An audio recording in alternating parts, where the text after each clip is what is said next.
You might be wondering, how late is it for me right now? Well, it's actually 4 a.m. Well, a bit over 4 a.m. at least, well, my time here. And yes, I barely sleep. Anyway, uh, the end of the year is literally around the corner, and at the end of every year, I like to compile a big video from the previous year, if that makes sense, and uh, I usually show the best kills and the best battles that we had. So I'm definitely going to have a lot of fun rendering all this, I guess, assembling all the footage. And yeah, that's basically the reason why I'm still up at 4 a.m. Hopefully, I don't wake up my neighbors or anyone else, because at 4 a.m. people usually sleep. Well, not when I'm up here.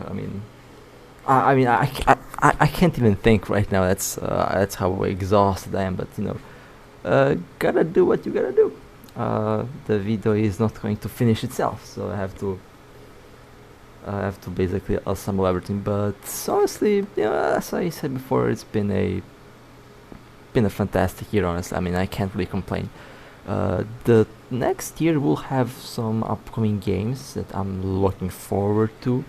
One of the games that should be, I'm not gonna spoil much now, but uh, there are some games that I'm looking forward to, and they should be, hopefully they should be released very soon in 2024. But again, thank you for being part of this journey. It's been fun, and I'm very glad uh, that I was able to keep playing the game for as long as I did. I'm definitely looking forward to keep on playing the game as time goes on, of course, in the next year and hopefully the year after. We will see. But yeah, it's going to be a interesting. Well, I'll try to make the video interesting. That's for sure. We'll have to be very picky when it comes to what battles I include. There's been a lot of battles throughout the year, a lot of kills. Need to go and literally count all of the kills that we made this year. The current API that's out, well, API, not exactly API, but it's pretty close to what I would say it's API. Does allow us to see, some of the battle performance, and hopefully we see more on the API aspect in the next year. Definitely definitely a very interesting thing to have in the game, and I'm looking forward for it, of course. So, as I always say when I'm making a very very long video, grab popcorn or beer or wine, or whatever you like to consume while watching a movie or something, because it's going to be a long one. And well, if actually, what do I say now? I have no idea what to say now. Well, I guess Happy New Year, or I don't know when this video will be out, but I'll try to upload this video on the 31st of December. Depends on my lovely internet. My internet, yeah, it's not really what we'd call a good internet, but better than nothing in the end, I guess. So can't really complain about that too much. But you know, hope you enjoy the compilation, and well, I will definitely see you in the next year and in the next video, of course.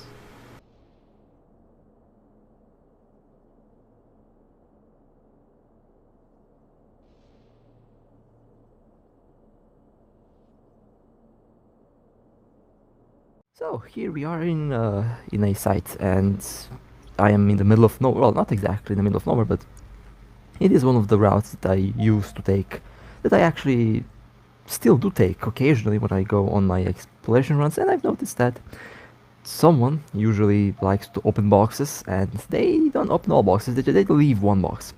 Now, the pilot that is in local is a Astero. I've tracked them down in the previous system, and it just so happens that this system has a site, and I believe that they are going to come here after all. This little region here is known to have some good loot, and I know that a lot of you guys are are aware of the systems where I like to explore, so it is going to be a very fun time with the Stratus. Now, I believe this Astero kind of knows what they're doing. Maybe they already warped in cloaked. Now I am around the remain box, which is the most expensive box in the site, and have positioned myself in such a way that there is no other way for the Astero to cloak again if they are around. Basically, this is the only position where we can cloak safely around this box, because there's a bunch of objects around, and this position right here is literally the best position where you can go and put your ship in if you want to be cloaked. And of course, this is the most expensive box. Oh, there is the Astero. Beautiful. Now they warped at 100, and not really sure if they decloaked or if they warped decloaked. Haven't really paid attention. Doesn't matter much, because now they are officially on the grid, and they are far away. This site is big. When you land at 0, it will throw you at about 50 kilometers from the main box, from the remain box. And I'm just going to be waiting here for them to get close to me, because if I move, there is a good chance that I'll be decloaked from the object nearby. I'm actually 2,501 meters away from the nearest object, so 1 meter difference from being cloaked. And I definitely do not want to be decloaked. Would definitely ruin the element of surprise here. One thing that you can do, you can open the lower tier boxes and then leave the main box, the most expensive box, and then camp the most expensive box. That way you force the explorer to actually go to your box faster, because the other boxes will be empty. Now, one of the tactics that I may or may not use, I haven't used this tactic for the ship. I basically just arrived in the system, didn't have time to do all of that, had to position myself pretty quickly in order to wait for the Astero to, well, in order for the Astero to not be scared off. Now, they haven't seen me. I was very good at hiding the Stratus. They didn't see me jump, they didn't see my ship, they didn't have any room to see my ship. So they have absolutely no idea what I'm doing here. So, well, maybe if they see the video now, now they know what I'm doing. But at the time of recording this, they had absolutely no idea. So I have adjusted my approach at 0, and the Astero slowly creeping up to the most expensive box, and I'm very close to it. When they are very close, I'll be approaching and decloaking to tackle them. Okay, they're going. I think they're actually going towards my box, or no, not yet. They're going to the lower box. Okay, the next box is going to be my box. So as you can see, there's a lot of rocks around, a lot of objects around, and all that can decloak you. So I really picked the best possible position to be in order to wait for this ship. When they start orbiting, they will not be able to cloak, because there's going to be objects around, and that's part of the trap. You have to know where to be and where to wait in order to have the highest possible advantage when hunting. Okay, just a little bit more. I let me tell you, this is one of the most I don't know what's with it's a very funny feeling, honestly. It's exciting for sure to wait in ambush. It does pump the adrenaline, that's for sure. Okay, now the Astero is heading my way. We'll approach slowly. Okay, time to go. Let's lock. They're within the structure. They are within the rocks there. Well, close to the rocks. They can't disappear now. They can cloak now.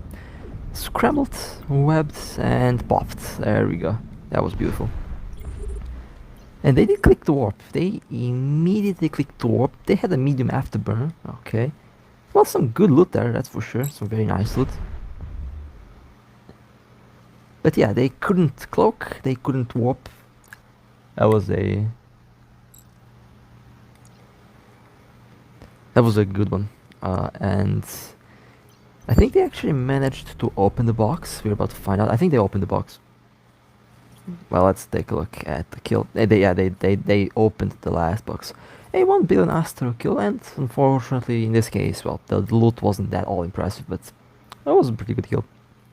I Really enjoyed. That was definitely very exciting. I haven't done this in a while, and I definitely miss doing silly things like this. So it's gonna be a very interesting week. All right, well, let's go to the next area. Now, when you Red Scanner, it also has some guns and it has a disruptor, so it is built to effectively scan down these ships and tackle them, which is exactly what I've done with my alt. And warping to my alt. I wish that I recorded my alt's perspective, but because of the adrenaline rush and because I was really trying my best not to mess up anything, I didn't record the alt screen, but the alt has managed to scan the target down, and well, we are on our way to the Black Ops, which is sleeping. Now, they have been on the game for about 2 hours, and let me tell you, throughout these 2 hours, I think my pulse was like 150 constantly from the moment where the Black Ops spawned right up until the moment where I tackled it. Definitely a adrenaline pumping event for sure, and it is a Armageddon special ops, or well, as I like to call it, the Redemer. It's much easier to just call it the Redemer because it's easier to pronounce than Armageddon special ops. We might even call it Black Ops or Covert Ops, but it is the Black Ops battleship that we all know and love. Well, kind of very similar to it. Alright, now for this ship, I even did something that I usually never do. I actually sieged up, which is a very rare thing I do with the navies, because usually the siege is basically useless against up capitals, but since that ship is obviously not moving, I can just go full beast mode on it, and surprisingly I actually expected a lot more armor. I expected this thing to be much more heavily armored, but apparently it doesn't have armor plates, which makes me curious to know what their build is, and I guess we will be finding that out very soon, in a couple moments here. But yeah, they are now in the hall. I actually thought that they would jump through the gate, but they didn't. I have no idea what they attempted to do or why they had this system as their destination, but the Black Ops, the Redemer, has been blown up. And well, let's take a look. Yeah, I love how the ship's hull remains in space after we kill it. Oh, that's a nasty one. 28 billion. Now it had beam lasers and a build that kind of resembles a PvP build, although I'm not really sure what kind of PvP build was this imagined to be. It has one module that I'm kind of not okay with. It had a tracking computer. Although it has a bonus on lasers, it shouldn't be focusing on lasers. Lasers are your secondary weapon. 90% of DPS comes from the drones. But overall, it kind of looked like a PvP kite build. So yeah, that's I think my first Black Ops skill. I don't know. I think it's my first Black Ops skill. And that was a juice one as well. Nice, and there we go, ship explodes. Well, what were they attempting to do? It did look like a PvP build. I actually first thought it might be a Sino, since the ships can't carry a Sino generator, and they also can carry the covered Sino. But obviously, there is no Sino in their build, so again, I have no idea what that ship was doing here. In any case, the ship has been blown up, and that was a very nice, juicy first kill for today. It's not the only one though, it's not the only juicy kill today, as you will see very soon, but it's definitely one of the better kills in the recent days. Very happy with the performance of this ship in general. I like the tank of the Tempest fleet.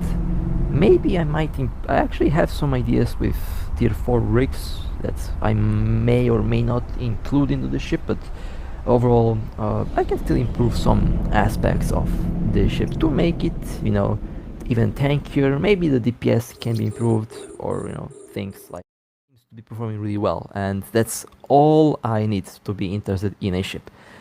But with that being said, let's start. Now, I have been here alone for, I don't know for how long actually. My alt is at the other side. At one point I'll launch the alt point of view somewhere on the screen because I figured it was kind of funny to record this. There was the Apocalypse Navy that's warped in, and obviously when I was looking at the local in the other system, I've seen a spike and I've seen a bunch of battleships just spawning in. And the Navy warped to the gate and jumped. Now, we all know that the navies are tanky, and that's obviously a chunk Apocalypse Navy bait. So, yeah, there's the Apocalypse Navy. At this moment, the battleships consist of 2 Macarials, a Tempest, and I've seen a bomber. Now, I believe the bomber might be used for tackle, or the bomber might be used for tackle, and it might be used for scanning. So, one of these two things, or both combined. I haven't really noticed what bomber. I think it was a Hound 2, although it might be a Hound 1, which has two medium slots, I believe. So most likely a cloaky tackle ship with 2 scramblers. Now this navy has a tracking disruptor, so yeah, my guns are probably going to be absolutely useless. And 3 long-range disruptors. Now this thing I'm flying is a brick. In this case, not entirely full trunk because I am missing my general units for damage control, and my unit for the shield booster is also missing. So the tank on this thing can be much better, and I can improve the tank by quite a bit if I just change the general units, which I always forget to do. So I'm not really worried about the tank on this thing. I am more worried about my power grids, and well, not the ship's power grid, but I'm more worried about my electricity because while recording this was recorded while we had a very nasty snowstorm. It was very cold actually, and just a couple hours prior to me recording this, the electricity basically got completely separate from the grid because the power lines were torn to shreds by a falling tree that got pushed by wind and snow. So at any moment of me being here, the power can just vanish, and with no power there is no internet, and I'd be dead if that happens. Even the signal towers, the data signal towers, for mobile network, even that was offline. So pretty serious stuff. We're under but attack. I'm not really worried for the ship, at least in this case. Seems to be, I'm more worried about my electricity here than I'm worried about the ship, because the ship's tank is already proven to be ridiculously good. Now the rest of the fleet jumped in, and this is where they made a little mistake. Now I know that they're at 0, but the tracking of their ships at 0 is going to be not that good. The Apocalypse Navy has good tracking, but we all saw that I turned off the booster. Didn't have to have the boost running because the Apocalypse was doing no damage. However, now when I get webbed and slowed down, the damage will start to be increased. So we have seen, yeah, the Macarials have jumped in. There's the Hound. Looks like a Hound 1, the tier 6 bomber, so most likely just tackle, but could also be a scanner. I have no idea. We're being warp scrambled. And I'm holding so far really well. Would have been able to hold much better if I had my general units, but 3 glass ships, I believe the Macarials and the Tempest are full DPS, because that's usually how you fly the Macarial.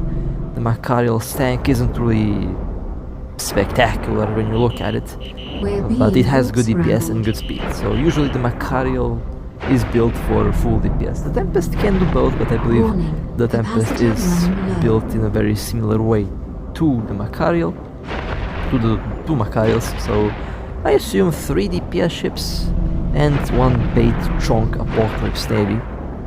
And I think I'm holding really well so far, based on the fact that I don't really have all the necessary general units installed on the ship. So yeah, it's kind of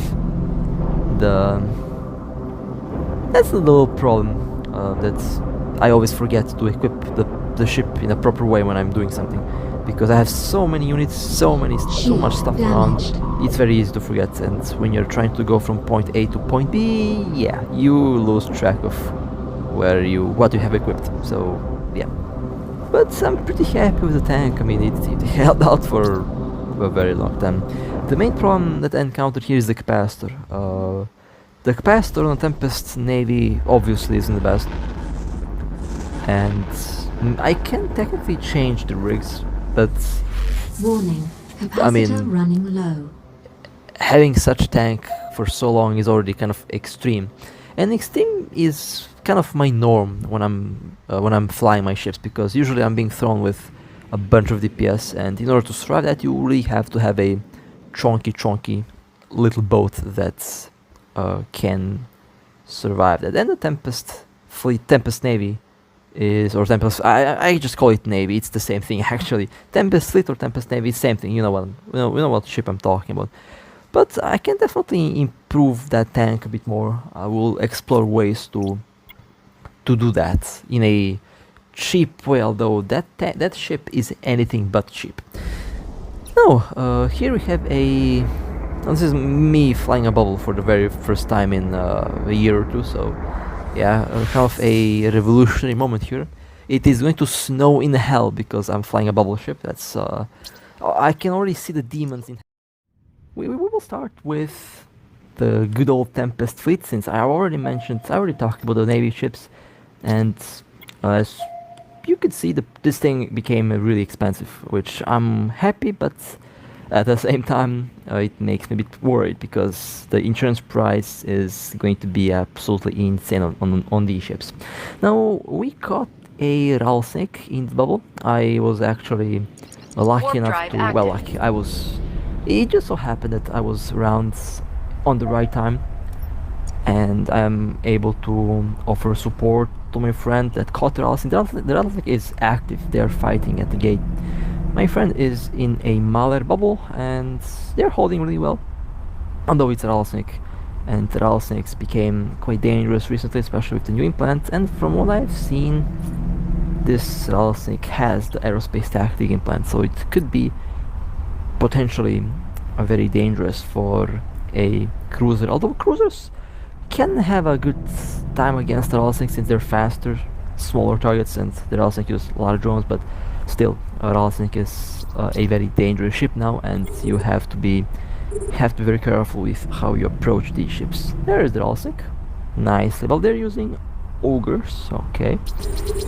Now I'll approach. I have no propulsion module on the Tempest. This is a full-on brick, full tank. It has like 96% resistance, so it is not a ship that does go down easily. This thing is a super chunk, and it survived a super carrier, so yeah, that just speaks how tanky this thing is. Now, I made a very good call here. I decided to shoot the drones because my friend said that they're getting in low armor, and if you kill the DPS of the Rattlesnake, which is 80% drones, then you technically will allow the cruiser to repair much better, to tank much better.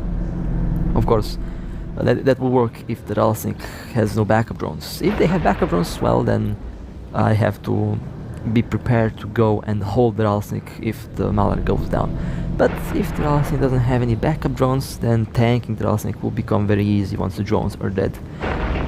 And I still cannot believe that I've seen videos that put missile rigs into the Rattlesnake. That's so cursed. The Rattlesnake should not have missile rigs at all. It's a drone ship. He has primarily drone DPS. Missiles are 20%, drones 80%. But let's approach. Okay, drones are dead. I have pointed the Rattlesnake, so if they... Okay, Seems like the idea to kill the drones worked. Now my friend is able to tank and out-repair the missiles. The missiles will not do much damage. And no storage. Are you kidding me? No storage. Oh no. This is why we need SD cards on our devices. Yeah, let me just quickly delete something. Yeah, we'll have to... Oh no, I have no storage from this thing. Alright, sorry for the weird cut. Quickly deleted some things and... Yeah, well, thankfully I was so fast at deleting that we are still fighting with the Rattlesnake. My friend is able to tank. Killing the drones was the smartest choice that we've done so far. Well, at least in this battle. And the Rattlesnake didn't seem to have much of a tank, so shield wasn't that of a problem. Armor was also not a problem. And the Rattlesnake is now in hull. A bit of hull left. My friend tanking really well. It's a very tanky mother. I haven't asked him for the build yet. There we go. Rattlesnake has been destroyed. That was a good catch. That was a good catch, and I was kind of worried that I might not be able to record it because of my storage, but there we go. 2.8 billion, not bad. They used rapid missiles, a DPS Rattlesnake with a medium battery, a little bit cursed. But yeah, that was very nice kill. Nice work for the bubble. And I was arriving on time here. If I was just a little bit late, things would definitely be a bit different. But yeah, one of the rare moments where I actually logged in on time. So yeah. Alright, that was a little run with the Tempest. Now let's go to the next. I know this one is going to be pretty interesting. I usually have a good nose when it comes to smelling and sniffing out expensive ships. And when I saw this Vindicator, I immediately thought to myself, wow, this thing will be expensive. And you'll see why. This Vindicator is using loggy drones, and usually when you see something like, you know, faction drones or something expensive like that, you should always expect that the ship will be bling and that the ship will be ridiculously expensive. And I took my Macarial out, although I need to replace this ship with something else, but the Macarial is doing a very good job. This is one of my oldest ships in service, like it's 4 years old and hasn't been destroyed ever. It's still the original hull from back then, and it's still being actively used. Now there's the Vindicator, amazing warping for a change, right in the optimal range. Let's quickly scramble it. Okay, scrambled. Now the Vindicator obviously is the armor tank, since they are using armor loggy drones, and I initially expected this thing to be ridiculously tanky. It did smell like a bait. Well, I thought it was a bait, but based on the damage that I'm doing to it, it's not that tanky. They are now into armor. I'm taking some shield damage, but I'm a armor tank, so not really worried about the shield at the moment. Vindicator is in hull. Those drones don't really repair a lot, to be honest. Kind of a wasted slot, but it can work for some high-sec builds. And the Vindicator was destroyed. And oh, B-types offense drones, and yikes, that's how you make 2.5 billion in 5 minutes. Well, less than 5 minutes actually. How long did the battle last? Like 45 seconds or something? Yeah, 45 seconds for a couple billion. You know, I'm not going to complain about that. That's warp drive some active. Pretty juicy loot right there. It was a good job. It was a good catch. I mean, somehow I didn't take any armor damage, which is surprising. I actually expected the battle to be a bit closer than this. I expected to get to at least like 20% armor or something, but I guess my DPS is far greater than the DPS on that Vindicator. And let's align. And now let me take a look at the kill here. Jesus, 9 billion. Well, my nose did smell correct, I guess. And this was a PvP Vindicator, so it was a bait somehow. Okay, it was a bait. I actually thought to eat the Orthrus at it, but glad I took the Macarial out. Definitely the better choice for this moment, for this situation. It was a fantastic kill. That was nice. It was juicy. That was very, very nice. Will be a chameleon. Now we have tried to bait the chameleon for around 50 minutes and they finally did take the bait. So we are now rushing in, and since this is a chameleon, we all want a piece of that ship. I mean, after all, this is a very expensive faction cruiser and they're kind of rare, although they're surprisingly very popular for a Sino-ship option for some reason. In any case, 3 navies shooting at the chameleon was, well, it feels a little bit like overkill, but you know, we were kind of trying to kill it as quickly as possible before our bubble dies, since the bubble was a bait, and for some reason the chameleon has some very nice DPS, and it also looks like the chameleon has some drone implant, and unfortunately the build isn't really that good. One extender and a medium, one medium extender and a large booster. Well, not really the build that I would use for that thing. I mean, yeah, kind of a fail chameleon build, to be honest. Let's go to the next targets. Now, usually when I have to fight with a battle cruiser or cruiser, I would take a cruiser myself, but I have the feeling that this Cyclone is going to be a bit, well, let's say I didn't want to risk the targets running away, so I brought a ship that has enough points and a ship that has enough DPS. And of course the Macarial is exactly, well, isn't exactly a cruiser, but it is the closest battleship. It is the closest thing to a cruiser a battleship can get. So it should do the job just fine. And it's a battlecruiser. My opponent is a battlecruiser, so it is probably going to be able to lock it on very quickly. And the Cyclone was also in a large anomaly, which kind of raised the suspicion that it might be a bait. But time to find out what will happen. So there is the Cyclone, very close. A fantastic weapon, by the way. Scrambled, webbed, and its first 2 salvos wiped the shield off. Well, doesn't have to be mentioned that my Macarial has a lot of DPS, so that was a very nice catch.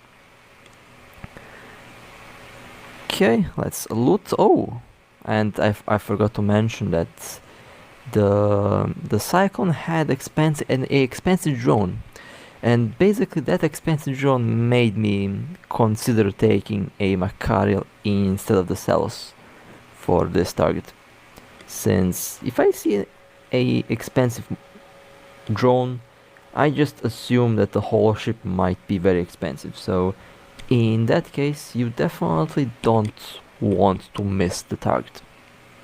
And I got the target. I destroyed the ship very quickly, actually. I always forget how satisfying it is to fly the Macarial. This thing just slaps. A very, very nasty ship. Angel ships are perfect for the job. They have the speed, they have the DPS, and they have some form of tank. Well then, nice. That's all I have to say about this Cyclone. 2.2 billion Cyclone with B types. Well, not all B types have dropped, but I got the drone. I did get some of the important modules, and they also had stabs. So very happy. Now, my survival track record has been pretty flawless so far. I've managed to survive every single hot drop that's attempted to destroy any of my ships. The most notable one happened, I think, 3 months ago, when my revelation was faced with 20 glass DPS dreadnoughts, something like that. Now this is a bit different. I am in a Tempest fleet issue. It's a battleship. And so far, I've never encountered super carriers, but there is one, and there is 1, 2, 3 dreadnoughts accompanying it. So, things happened so fast that at the time of recording this, I didn't even realize what happened. I just saw Sino, I clicked Align Station, I clicked Warp, and of course the tank held pretty well, so I'm pretty happy with that. At the time I thought that I was being shot at by dreadnoughts. Now, after I docked and after I actually looked back at the video, I saw a Nyx, and the Nyx did aggro me first. I think they were using the Galente fighters. Didn't really had much time to look at all the things around me, to be honest. But I survived a full blast from a super carrier. The Nyx is the hardest one to tank. So yeah, there we go. It survived a super carrier with a couple of dreadnoughts alongside it. So yeah, things happened so fast that at the time I didn't even realize what had happened. But this is basically the encounter that kind of made me rethink the integrated build on this ship. Pretty happy that it survived. It's something that usually isn't survivable. Most of ships, most carriers, most dreadnoughts simply crumble when being shot by a super carrier because that's just how much DPS they have, and that pilot has a level 45 bombarding.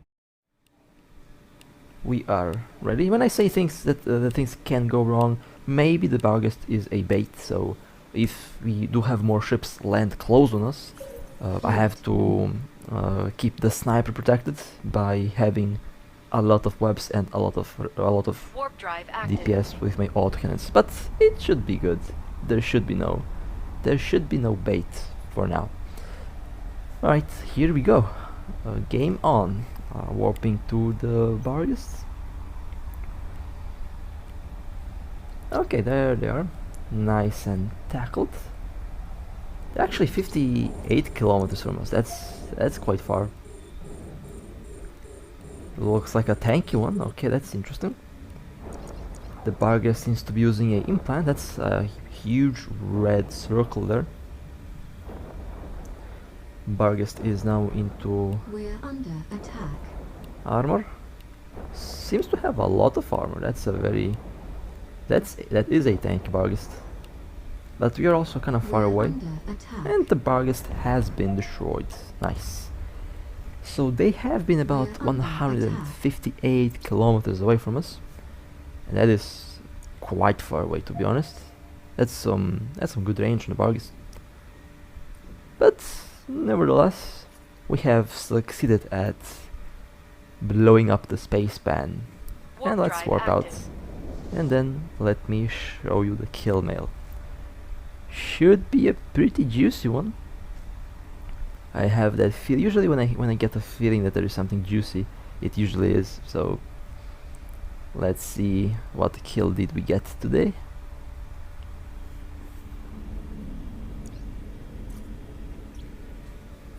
Oh no, 20.6 billion, a B-type Barghest with some very juicy modules. Oh my god, this is jackpot. This is how you make 5 billion ISK in 10 minutes.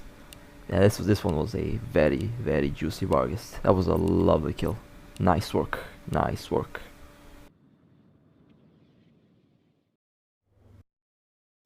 Alright, time to go towards the first target.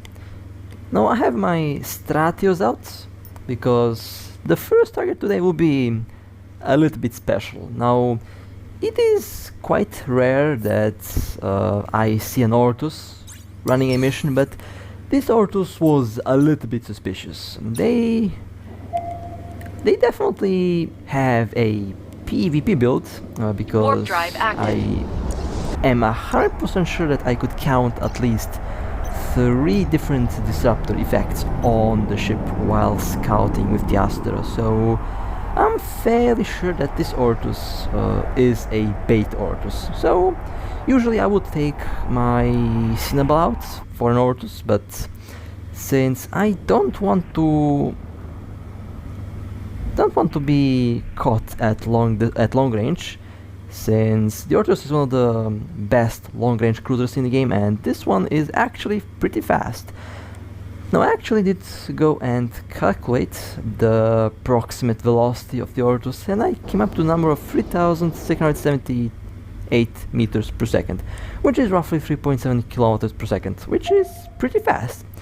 And that is actually kind of faster than my Cinnabal, so if I were to miss my warping, which I would definitely do since this Orthrus is kiting at about 40 kilometers from the center of the mission, they could have easily sniped my cruiser, which is definitely slower than the Orthrus, and that would be bad news. So I decided to do something that I usually don't do when I go and fight an Orthrus, and I took my Stratius out. Now, the reason why I don't like to use the Stratius versus the Orthrus is not because the ship is not capable of dealing with the Orthrus, it's speed. The Orthrus is definitely much faster than the Stratius. The Stratius is slow, the slowest cruiser in the game at the moment, so my only chance to tackle this Orthrus is to basically stealthily tackle it. Now, there are several ways of achieving that. One of the ways is to nail the warping and basically warp as the Orthrus is approaching towards the warping location.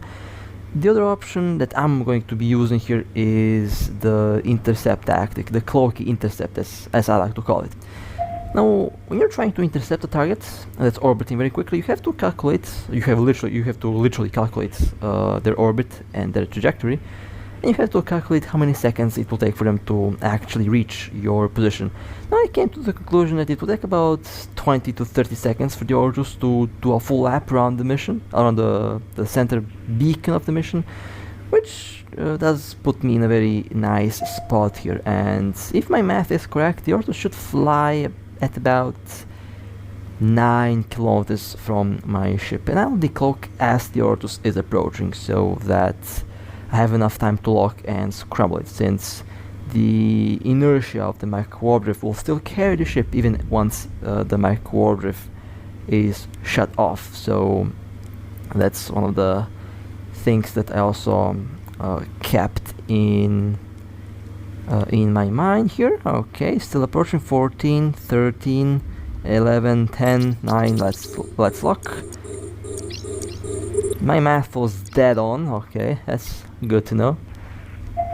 I'm very thankful that I never skipped math in school, or else I would miss the Orthrus. Who knows? Who would have guessed? Math had a actual application in something that I was doing. Lovely. We're under attack. Okay, joke aside, have to focus on healing these Orthrus now. So, pulling back the drones, reloading the bombs. Bombs are out again. The Orthrus is now in armor, in hull, and as expected, damaged.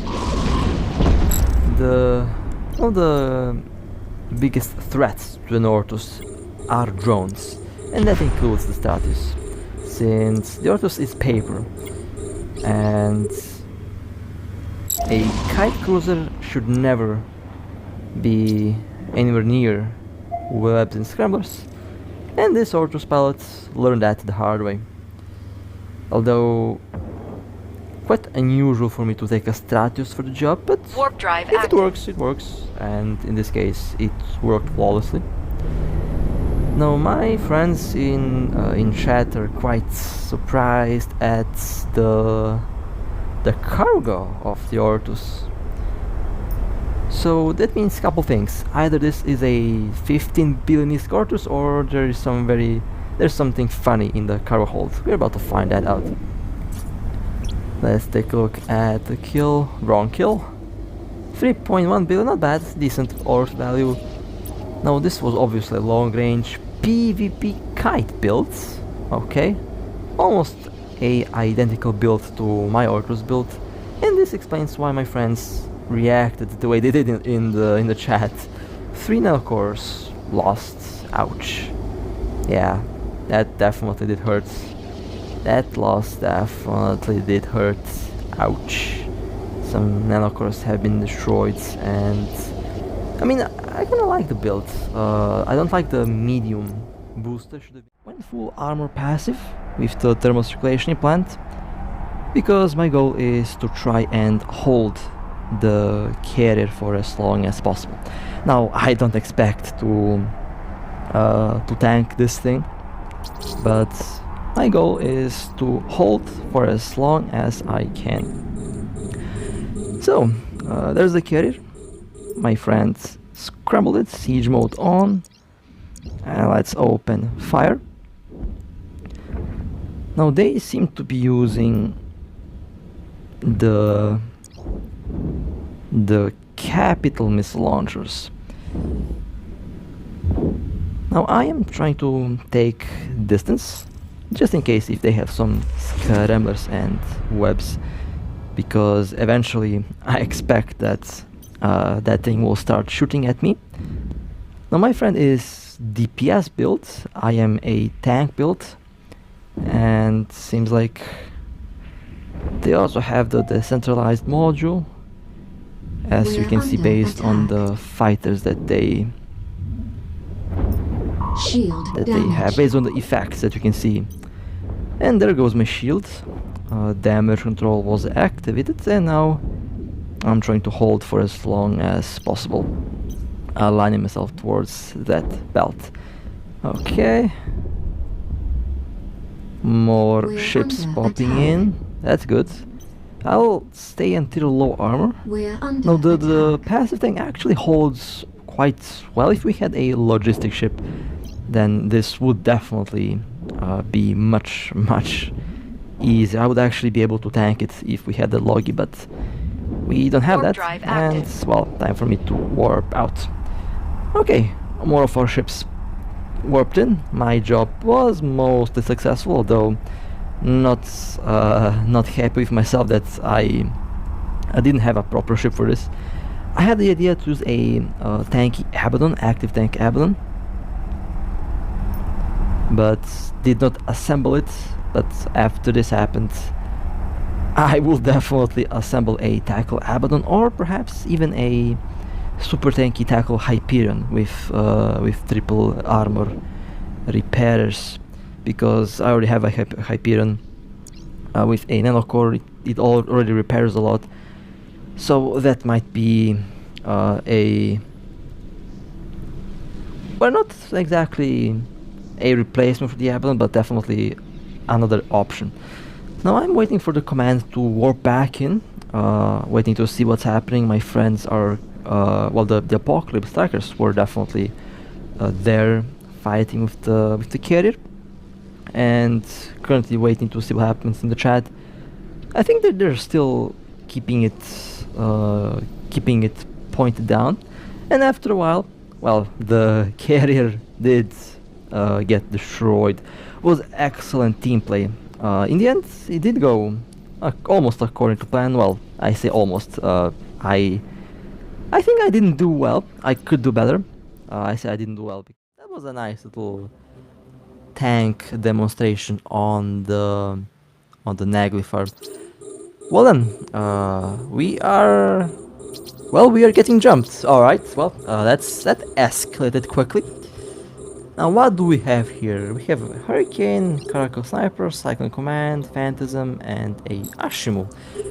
Now, here I am trying to see which one of these ships is the slowest.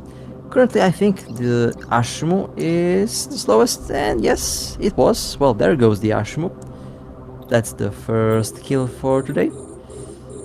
Now the Phantasm is moving at 2.3 kilometers per second.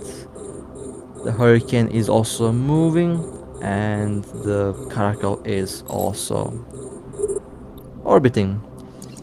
Okay, let's see. I think I can try to get the Hurricane while the Hurricane warped out. Okay. We have a Caracal Sniper and the Phantasm. Both are... Well, I had the chance to shoot down the Phantasm. That one moment that I think you could see where the Phantasm was turning around, the velocity was 0. That was my chance, but I missed it. That's fine. I think the Phantasm will warp away. The Caracal Sniper is also moving. I'm practically waiting for their ships to start turning around. There is that one moment when they are moving very slow. That's where I should be able to shoot them down, but they are warping away. Oh well. We did shoot down that one Ashimu, and we lost 0 ships. That was a very nice... Well, not a gate camp crash, that's for sure, but nice little... On to this part. So, the bubble, well, our bubble is pretty much a sacrificial bubble. They're pretty much very, very dead. They're going to be very, very dead very soon. We have one Megatron, one Oracle, there's a Rattlesnake. Now I assume the Rattlesnake is a chunk with full-on resistances, so I'm not going to waste time shooting at it. The Cinnaball escaped pretty quickly. After all, the Cinnaball was one of my ships that I want to shoot first. So I think I'll go and shoot the Megatron first. Although all of them are moving, and since I'm using the big turrets, they have bad tracking, so I really have to wait for the right moment to open fire. I see the Cinnaball is back, but the Cinnaball is moving too fast, so yeah, that's not going to be easy to hit with the big turrets. Currently thinking about lighting up that Megatron, but I also have the chance to light up that Apocalypse Striker. Although lasers are not a big threat, the Megatron is also not a big threat, but they're moving. I'm 1000% sure that the Rattlesnake is a brick tank, so yeah. The Rattlesnake will be my last target. That Cinnaball is playing with fire, but I'll ignore the Cinnaball for now. Well, fun fact, the ships that I wanted to shoot first, well, the battlecruisers and other stuff, they warped out pretty quickly. So I have decided to light up the Megatron, because that's just one of the ships that I felt like it was the right target, and of course they warp out, that's to be expected. Now I tried my luck with the Cinnaball. It seemed like they got stuck, but yeah, they're still a bit too close for the big turrets, and I don't have tracking for the Cinnaball. Although their capacitor is dead, and they warped out, just like that. Okay, fair enough. And as I guessed, the Rattlesnake is super trunked. That thing is tanky. I believe it might be a passive tank. I mean, I can kill the tank of the Rattlesnake by killing their capacitor, and I'm pretty sure their capacitor is pretty dead after the cycles of the capital neutralizers. But since they seem to be warping out the second I start locking them, I need to focus down on ships that I can kill easy first, and that means let's go after the Oracle too. They most likely are using a large micro warp drive, which means I can hit them easily even if they are moving fast because of the big signature. They stopped moving and of course they warped out. Okay, fair enough.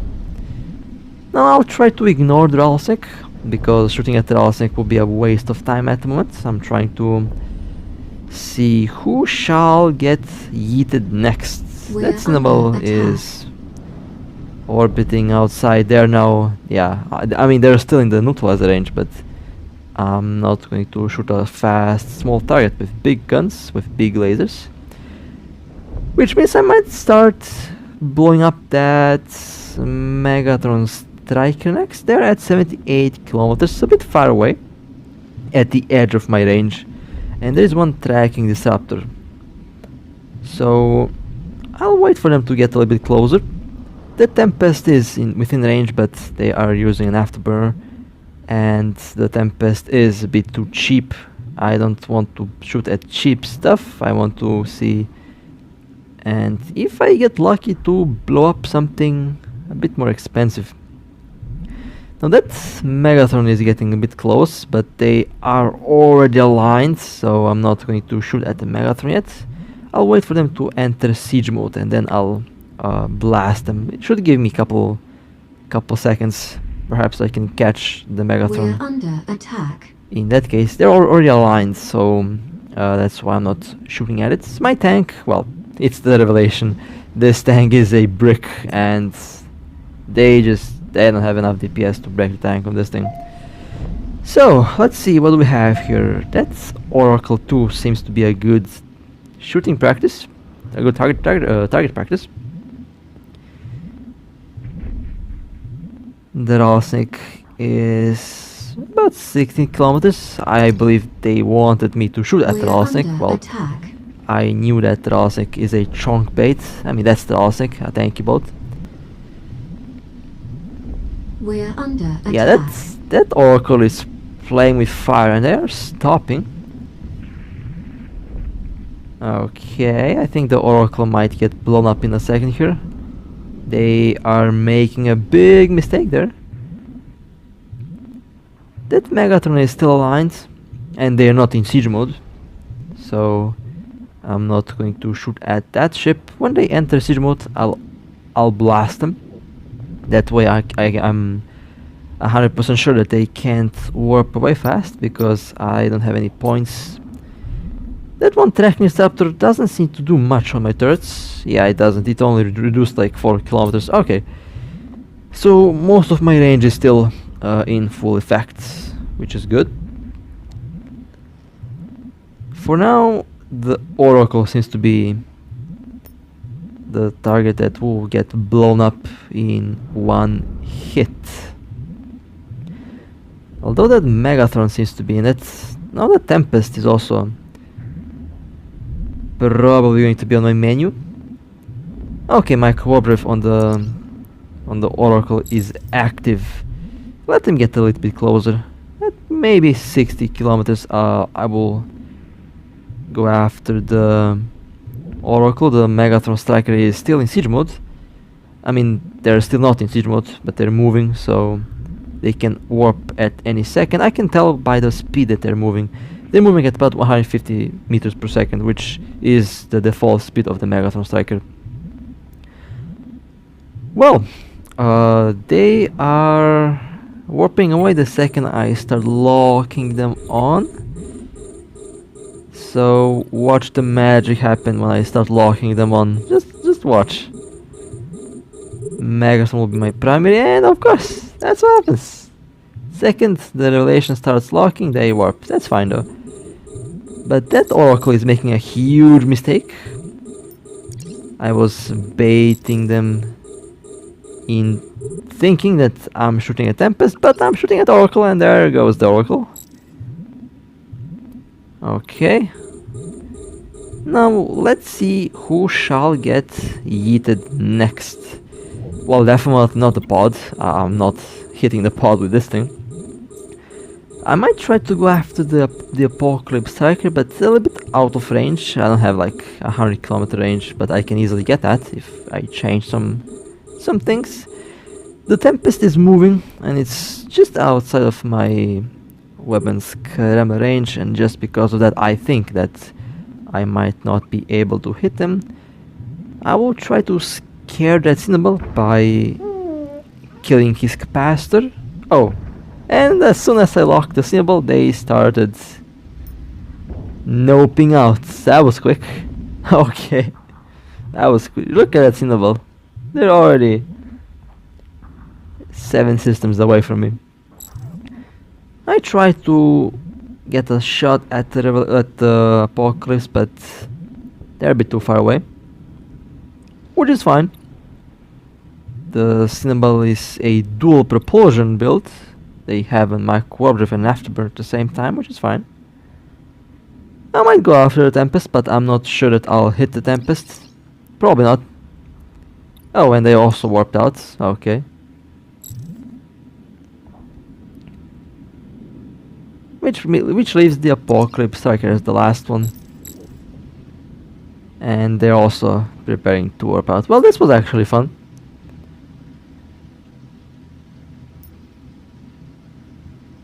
I'm actually glad that I have the big turrets, although with the small turrets, the small ships would get torn to shreds, but I aim to shoot at the big ones. The big ships are my goal and my target. Well then, round 2, we have another sacrificial bubble. Kinda funny. This time they brought a bit more ships. Well, let's see if they wanna play with the dreadnoughts.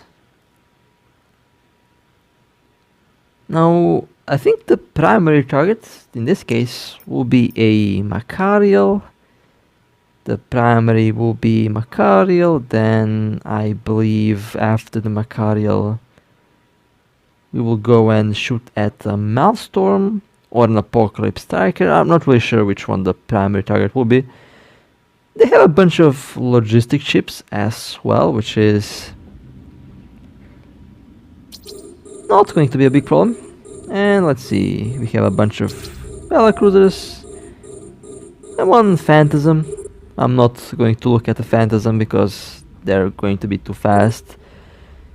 Now I locked on the Logis because I know that the second I lock them on they will start to nope out. My goal is to scare the Logis away so that we can smash the Macarial out. So we can smash the Macarial.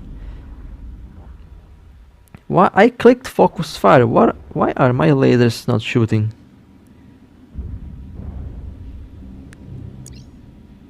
Oh, and the Maelstrom is... Now I'm shooting, okay. I clicked focus fire, but I guess that didn't work.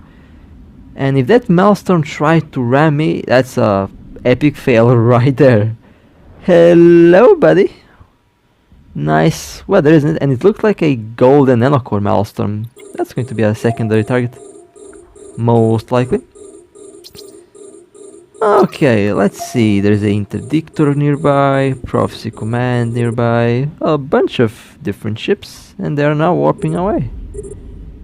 Well, there is one ship that's not going to warp away, and that's that Maelstrom that played with fire.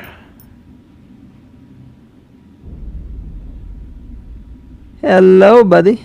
You ain't warping away. Was a grave mistake to try to ram one of our ships. I mean, you rammed us for 5 meters per second, but yeah, that's not going to work.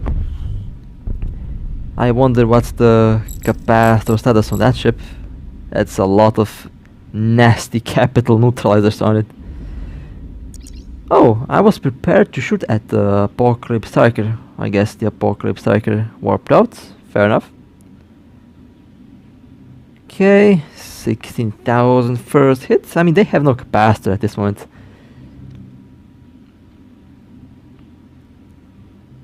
They used the damage control. They're trying to jump through the gate, but that's not going to work. And the Maelstrom blown up. Oh, let me loot the wreck. Okay, there we go. The Prophecy is a bit far away up there, alongside with our RB that did not listen. Told the RB not to go, but they decided to eat. Fair enough. Nothing wrong with that. Just that they'll be the one losing the ship, not me. Well, this was fun. Now this time they didn't shoot at the Revelation. Well, they didn't shoot at the Revelation a lot. 1.9 billion. A passive fleet built milestone. I mean, I could tell by the amount of damage that they were taking. They didn't take much damage. They're still in local, and I hope they come back. I mean, it's the smart idea not to come back. That's the logic conclusion here. But who knows? Overall, it was actually pretty fun. It was pretty fun. Not gonna lie. I think they actually were shooting at the Naglfar, but I mean, that's not going to work as well. The Naglfar is one of the tankiest dreadnoughts, tankiest ships in the game currently. But this, I have to admit, this was fun. This was fun. I enjoyed it from start to finish, and they are still in local. Not really sure where. I mean, if they think that I'll follow them with a Revelation, they're wrong. I'm not crazy enough to run around with a brick of a ship. And well, next starts. After a while, my shield regenerated to 100%, and we got a Apocalypse Striker on the menu. Was a pretty good kill.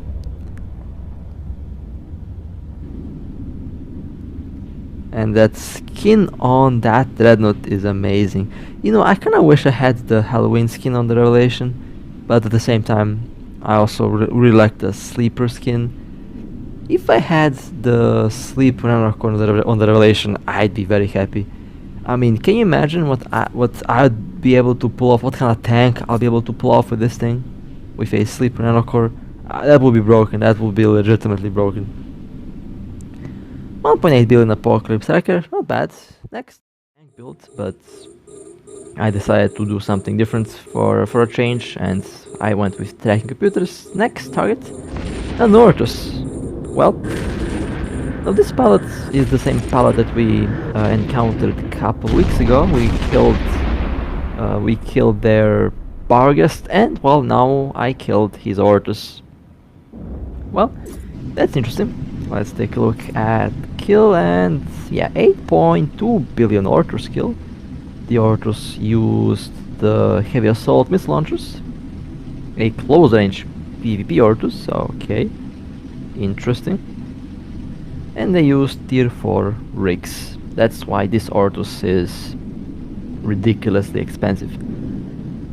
You know, I would say not a bad build. Not really sure why tier 4 rigs, tier 3 rigs, you know, do just fine, but you know, I roll a heavily integrated Revelation, so yeah, can't really complain.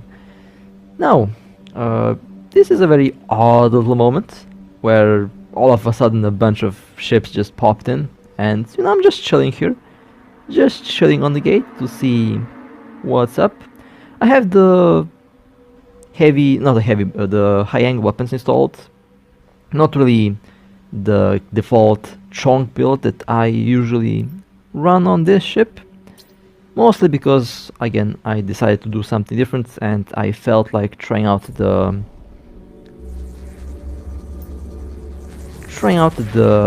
high-angle weapons.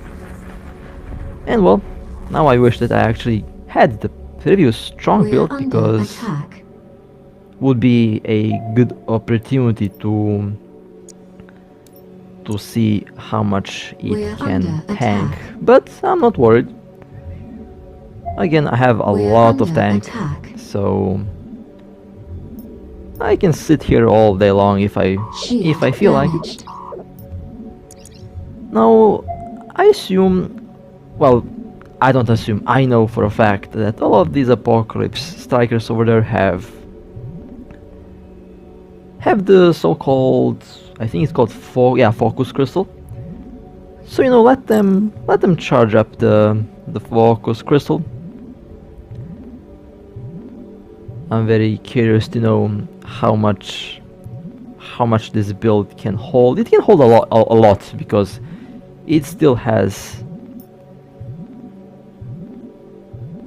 a lot of armor resistance. Now the thing with lasers, one thing that I believe this player forgot, lasers do really well on shields, but their damage heavily drops off on armor. After all, armor has a much higher natural resistance to EM and thermal.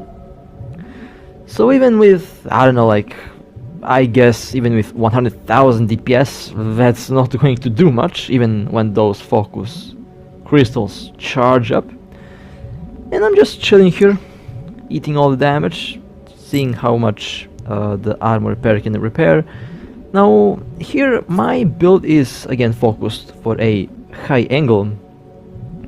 I have a high angle weapon build, which means that I focused on tracking. The tank has been sacrificed in order for the tracking computers to be activated, and it also has been sacrificed to add the tracking computer general units. I have two of them. Usually I have a capacity battery unit and a armor repair unit, so that I can have maximum possible tank. And well, as you can see, I don't have to use the brick tank build to sit and just take all that damage. They're not doing much. Again, lasers don't do much damage to armors.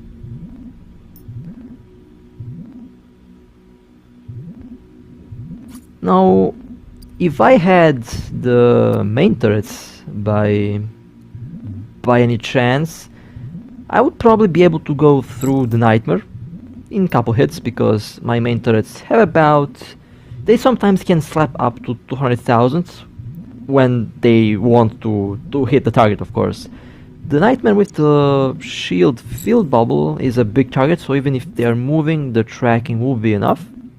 But unfortunately, I don't think that my high angle weapons, high angle turrets, will have enough DPS to go through the nightmare, so that's why I am not opening fire. If I had the main turrets, the nightmare would be in some trouble. Now I'm trying to calculate how much damage would I take if I were in the classic chunk build. I think they would not be able to do much. I mean, they're not doing much anyways, but with the previous builds, that would be much more funny to see what would happen, because the reactive armor hardener or shield hardener help a lot against lasers and against the railguns. Basically, all weapons that have two damage types are going to suffer if your target has the reactive hardeners. The capacitor doing well. The capacitor battery doesn't have to be used at the moment, although I can technically use the capacitor battery and just keep the armor repairers running at all times.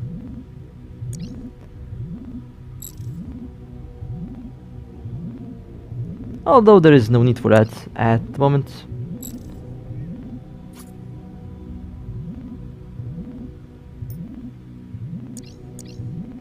Somehow my alt also survived. I expected the alt to go down, but somehow the alt lived. Not really sure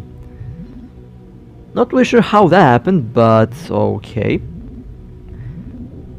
Now here I got one idea. I could technically go jump, refit, take the chunk build and come back. You know what? I'll actually do that. I'll jump through. I'll go take the trunk build and I will jump back, because why not? Perfect opportunity to test a new build. Well, not a new build, but a perfect opportunity to test the full trunk build. one of the best kills that we ever made in this game.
We're under attack.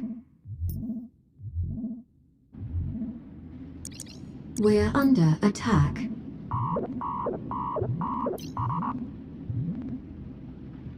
We're under attack.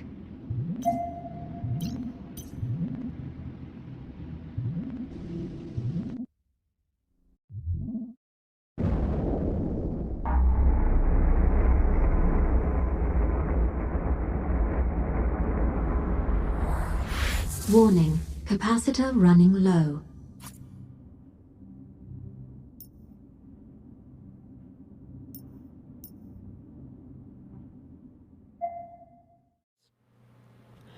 And well, with that being said, I think it will be time to go and let's blow up some ships. And today we will start with the special ship that I was talking about. This is a Nestor, one of the rarest ships that you will encounter in this game.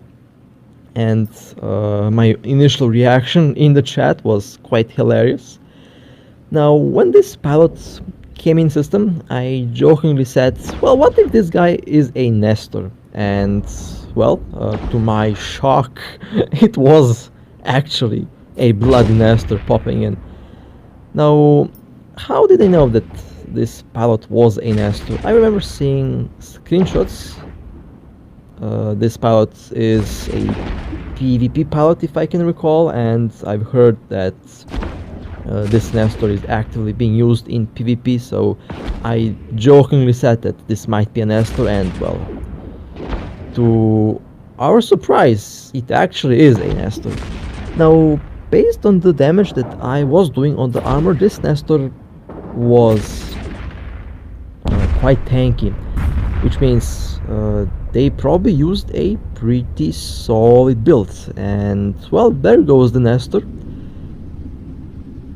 And you already expect a pretty juicy kill. After all, this is a faction battleship. 19.5 billion. Now, this is a pretty solid kill. And I would also like to say that this is also a pretty solid build. A passive tank Nestor. In a fleet, this thing is really scary. Now, the Nestor that I did show you a while ago does use integration modules, which do improve the tank quite a bit. But even that build should be really tanky. Now, the next target today will be a Vindicator. By the looks of it, this Vindicator has the Ascension Nanocore, or the chip score that I like to call it the chip score, because on the Garmur, on the Spacepan, and on the Orthrus, the Ascension core does look like a piece of chips. And speaking of chips, I'm getting a little bit hungry, although I'm recording at 1 a.m. and probably should not be eating at this late hour. Okay, let's take a look at the Vindicator kill. Should also be pretty solid, 4.3 billion. And oh no, oh god. Yeah, why? I have a lot of questions about the build on this thing. A very cursed build. Adaptive harness and an armor tank. Really? And one of my favorite ships of, well, not of all time, but one of my favorite ships that I would love to fly. And with the recent buff to neutralizers and with the buff on Nosferatus, the Revelation does have a significant impact on subcapitals now, which is quite hilarious, to be honest. Well, this Spacepan is about to experience that. This is a Spacepan that we killed like 2-3 weeks ago. I have no idea if I showed you this before. In the case I haven't, well, here it is. So you technically get to see 2 dead Spacepans today. Although unfortunately, you know, I'm so angry that I haven't recorded the previous Spacepan. Well, I have recorded, but I failed to save the video somehow, and I'm honestly kind of angry at myself for allowing that to happen. But I guess I'll do better next time. I don't know. That's just what I think will happen here. In any case, that was a good was a good and funny kill, honestly.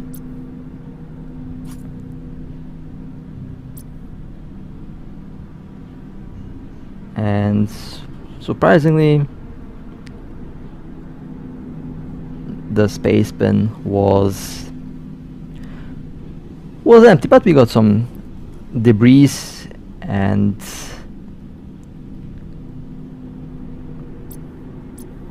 overall I would say that was a pretty good kill. Next target we have a Macarial. Now this Macarial seems to have the golden nanocore, although I could be wrong, and the Macarial decided to go and aggro the Revelation. Well, that did not work so far, and I don't think that it will work this time as well. Players who think that I'll run when I get shot at, well, they lose their ship, just like this Macarial did lose their ship. And well, that should be a pretty juicy kill. We're about to find out.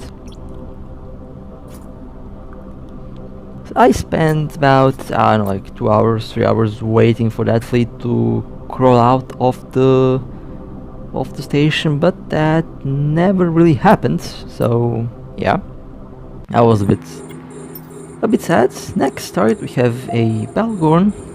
Well, the mini Chemosh is now going to be shooting at a real, well, quotation marks. Well, not quotation marks. It's actually a real Blood Raider ship.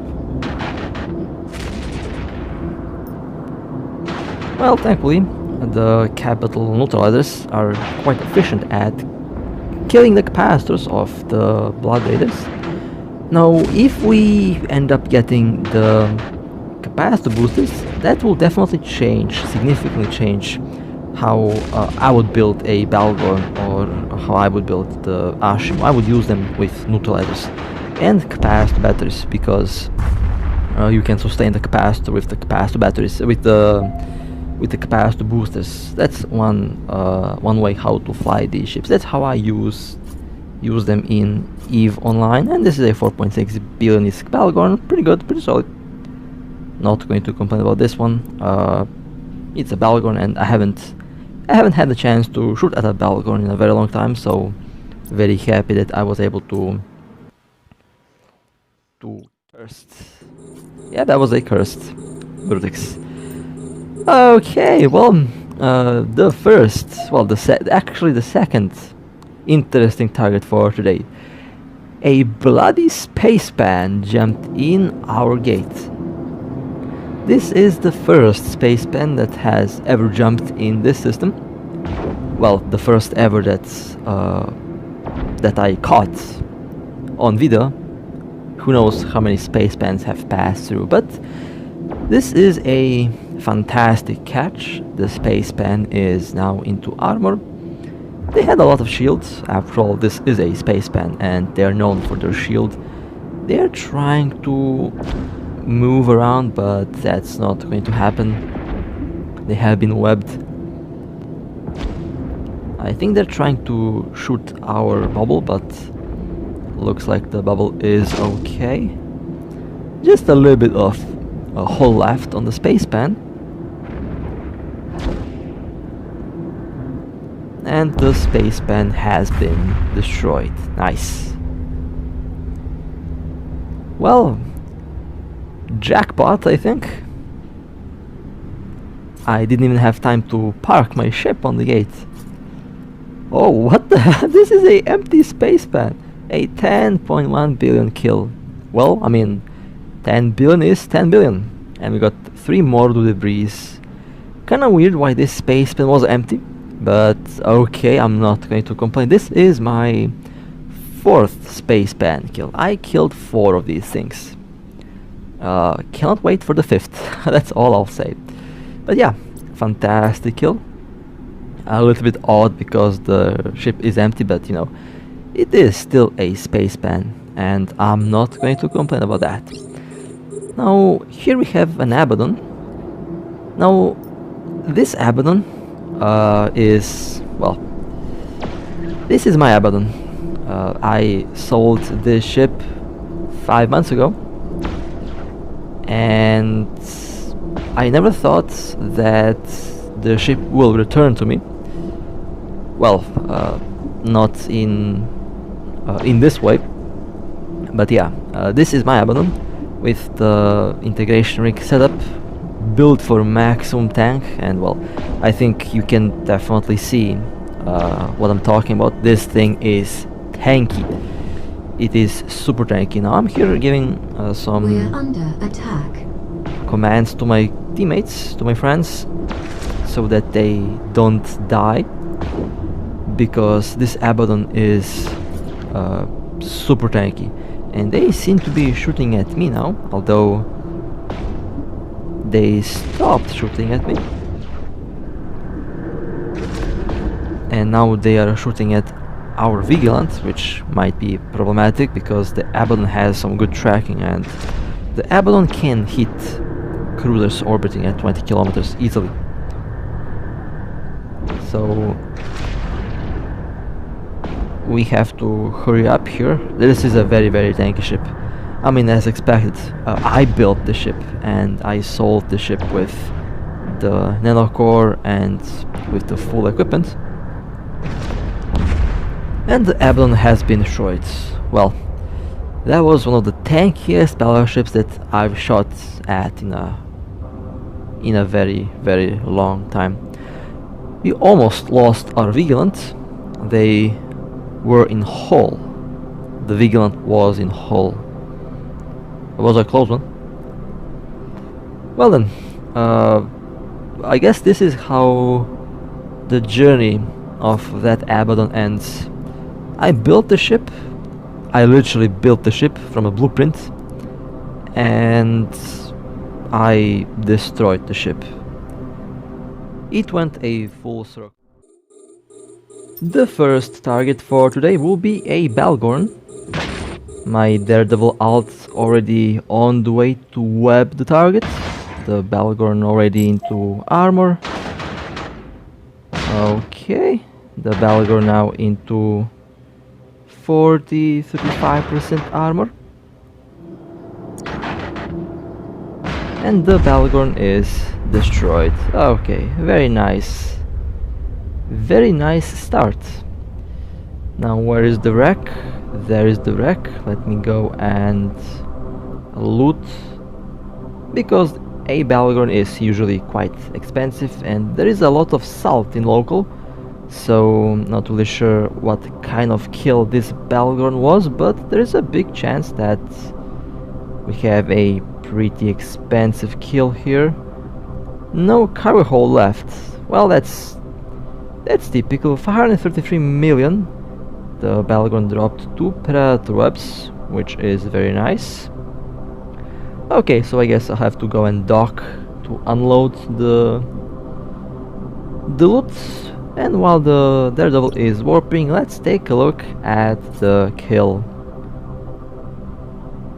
15.2 billion. You know, I did not expect to beat my own records in the same week, but I guess it happened. First, the 15 billion capital ship, it was a freighter I believe, and now a 15.2 billion Balgorn. Well, very nice. And this Balgorn is also red, which means that I'll be paid for shooting down this ship. And honestly, having extra ISK is always nice. The loot drops could be better, but I'm not going to complain much. Basically, going to get paid for the kill mail and going to get paid for the loot, which is a very good combination already. Okay, let me unload the Daredevil, move to item hangar. I have a lot of stuff in this hangar that needs to be transported to my main account to be sold on the market. Next target, we have one Vindicator. Daredevil on the way to web the Vindicator. Webbed the Vindicator already into hole, and the Vindicator is destroyed. Nice. The second faction battleship for today. Let me check out the wreck. My cargo already kind of full, so 9.3 billion. Well, I guess it's the Christmas present for us. This is being recorded on Christmas, by the way. All of the kills that you will see here are probably going to be recorded on the same day, so overall a good start. And of course my cargo full, so let's unload the cargo and let's return. Next we have one Ashimu. Triple webbed. And surprisingly, I did not do full damage on the first hit. That's because I messed up the orbit with the Daredevil, and the ship did go out of the web range, which is my fault because I think I messed up the orbit a little bit earlier, and well, it happens, not a big deal. Okay, decent loot. Let's go back to the big boat. And let's take a look at the Ashimu kill. 2.3 billion, overall nice. A PvP Ashimu that had rig integrations and pulse ladders. Overall looked like a good build. However, I'll admit I did not spend too much time looking at the fit, so if there was a bad module, well, I did not see it. Next target, we have one Badger too that popped in. I was very quick to web the target. Or that's what I think. Now the target is webbed. Okay, the Badger has been eliminated.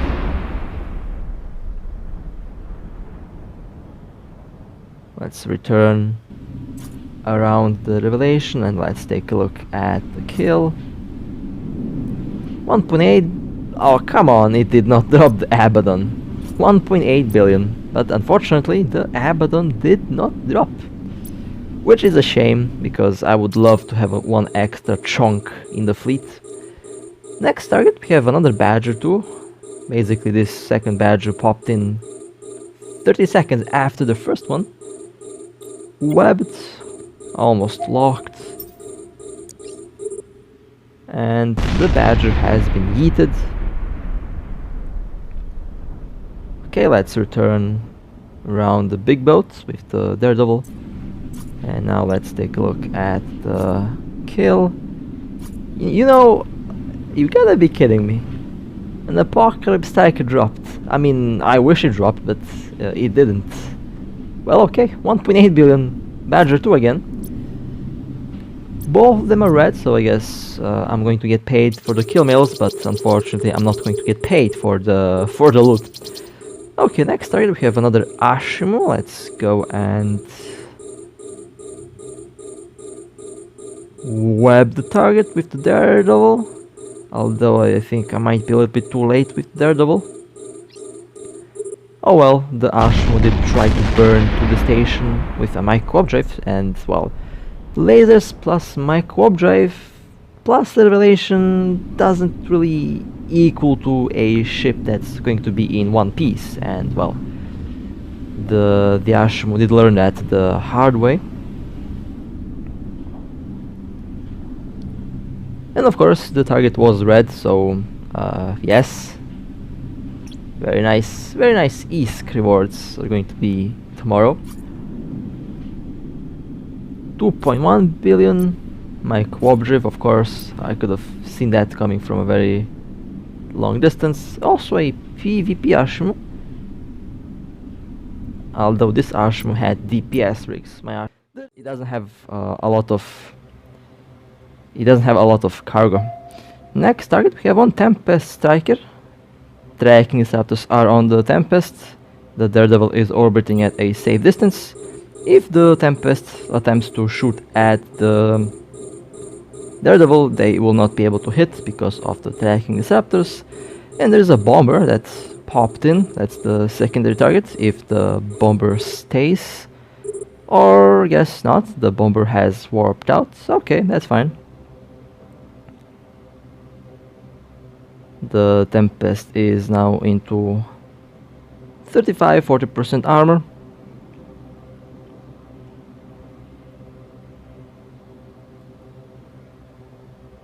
Now the Tempest is into 50% hull. The next hit should be enough to destroy this ship.